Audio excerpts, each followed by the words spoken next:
千威，随朕杀敌。妹王娘，胆敢湮灭！老夫要你！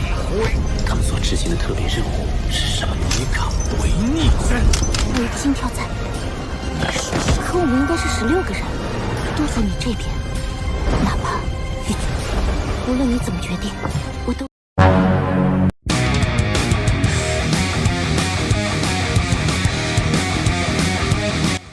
Halo guys, kembali bersama Mimin di channel Dimensi Donghua. Di video kali ini, Mimin akan melanjutkan cerita Solen 2 episode 150 yang akan terjadi selanjutnya. Di mana dalam episode 150 terdapat cerita menarik antara Dubushi dan Kaisar Naga Longsoyao. Meski Kaisar Naga Longsoyao berpihak pada kerajaan Matahari Bulan demi seorang wanita, namun sebelum meledakan inti jiwanya dan sebagai seorang sahabat, Dubushi tidak menaruh kebencian kepada Kaisar Naga Longsoyao. Bagaimana cerita selengkapnya? Ini dia, let's check it out.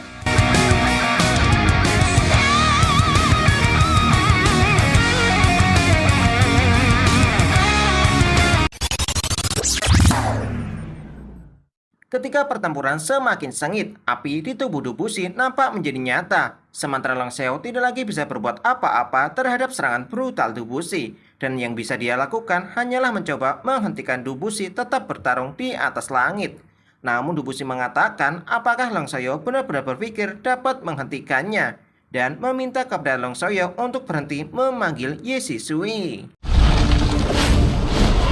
Dubushi mengatakan karena dia sudah berani datang hari ini, maka dia sudah memikirkan semuanya. Sedangkan Yeshisui tidak akan datang untuk membantu Longsoyao. Bahkan Dubushi juga tertawa terbahak-bahak setelah mengatakan hal tersebut. Sementara Longsoyao merasa terkejut ketika mendengar ucapan Dubushi.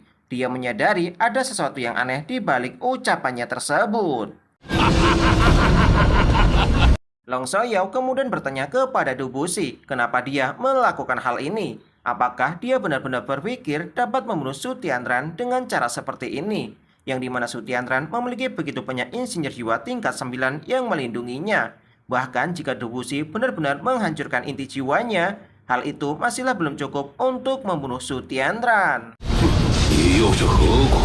Longsoyao kemudian memberitahu jika perisai di atas altar Matahari Bulan sudah cukup untuk mengurangi setengah dari dampak ledakan inti jiwa. Sedangkan membantai jutaan jiwa hanya akan menguntungkan Sekte Roh Suci dan membantu Sekte Roh Suci menjadi lebih kuat. Sehingga masih belum terlambat bagi Dubushi untuk menghentikan tindakannya.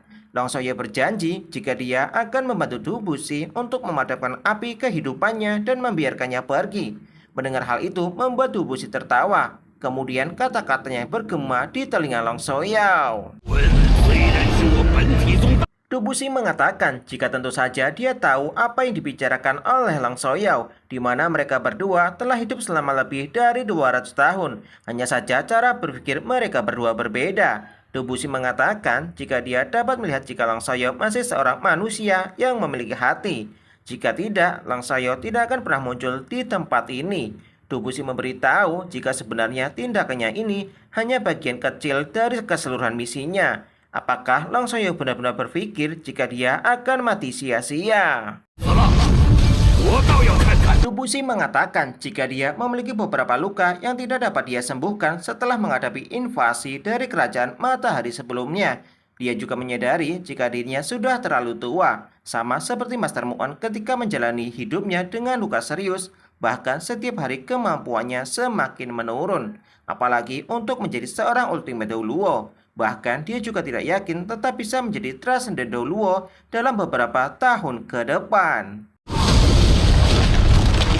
Dubushi merasa jika dia memiliki waktu paling lama 10 tahun untuk bisa hidup, yang dimana 10 tahun adalah waktu yang cukup lama bagi seorang manusia biasa. Akan tetapi bagi orang-orang seperti mereka, itulah bukan apa-apa. Itulah mengapa dia lebih memilih untuk tidak menjalani 10 tahun ini. Dubushi mengatakan jika dia merasa bangga tewas dalam medan pertempuran. Meskipun keduanya saat ini masih terlibat dalam baku hantam, namun tidak ada kebencian dan amarah di mata Longsoyao, melainkan kesedihan. Longsoyao tidak menyangka jika orang-orang dari generasinya akan satu persatu pergi meninggalkannya.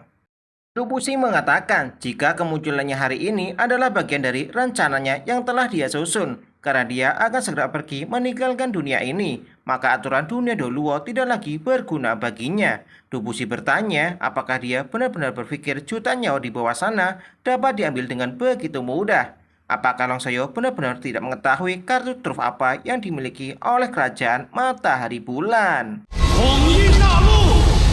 Dubusi mengatakan jika kerajaan Matahari Bulan pasti akan berusaha dengan sebaik mungkin untuk melindungi rakyatnya. Jika tidak, maka jutaan kematian akan mengguncang fondasi kekuasaan Sutiandran. Namun kartu traf apapun yang mereka gunakan akan sangat merugikan kerajaan Matahari Bulan. Sehingga di masa depan ketika kerajaan Matahari Bulan harus menghadapi negara lain, mereka pasti akan jauh lebih lemah. Sehingga hal ini yang menjadi tujuan utamanya. Sementara tujuan keduanya adalah Longsoyao. Dubusi mengetahui jika Yeshisui pasti tidak akan datang ketika keributan terjadi. Namun Dubusi sangatlah yakin jika Longsoyao pasti akan datang. Bahkan Dubusi dengan sengaja membuat keributan untuk menarik perhatian Longsoyao. Dubusi mengatakan jika dia sangat mengenal Longsoyao. Meski dia mengetahui jika Longsoyao memiliki alasan untuk tetap berada di samping Yeshisui. Namun dia tidak ingin mengetahui alasan itu. Yang dia ketahui, Longsoyao saat ini berada di pihak musuh. Sedangkan setelah kematiannya, Longsoyao pasti akan merasa menyesal. Dubusi mengatakan jika tujuan ketiganya berkaitan dengan Yeshisui, yang dimana dia saat ini pasti sedang bersembunyi di suatu tempat bersama para murid untuk menyerap jutaan jiwa yang terbunuh. Dubusi mengatakan jika dia telah mempertimbangkan semua ini sebelum memutuskan untuk menyerang kerajaan Matahari Bulan. Dan dia saat ini telah berhasil memancing Shisui, sehingga keserakan para master jiwa jahat akan menjadi awal kehancuran mereka. Setelah menyelesaikan ketiga misinya, maka dia bisa beristirahat dengan tenang. Dubusi memberitahu jika dia bukan satu-satunya orang yang berada di tempat ini, sehingga sisa misi lainnya akan diselesaikan oleh orang lain. Setelah mendengar semua ucapan Dubusi, seketika membuat Longsoyo terdiam. Longsoyo tidak menyangka jika Dubusi telah merancang semua ini dengan sangat baik. Bahkan dia berhasil memprediksi bagaimana orang-orang dari kerajaan Matahari Bulan akan bertindak. Sehingga Dubusi berani untuk meledakkan inti jiwanya. Meski Longsoyo menyadari hal ini, namun dia tidak tahu apa tujuan sebenarnya. Dubusi mengatakan jika dia merasa sedikit menyesal karena dia tidak bisa mengalahkan Mu'en ketika Master Mu'en masih hidup. Namun dia berhasil hidup lebih lama dari Master Mu'en. Di masa depan, jika Longsoyo ingin menghinanya, maka dia akan menganggapnya sebagai pujian. Dikarenakan waktunya hampir habis, Dubusi ingin Longsoyo membantunya melihat seberapa besar ledakan yang dia ciptakan dengan kemampuannya. Dubusi mengatakan jika dia sebenarnya ingin membunuh Sutiandran. Meskipun dia tidaklah yakin akan berhasil, namun dia akan tetap mencobanya. Jika tidak, dia tidak akan merasa tenang setelah kematiannya.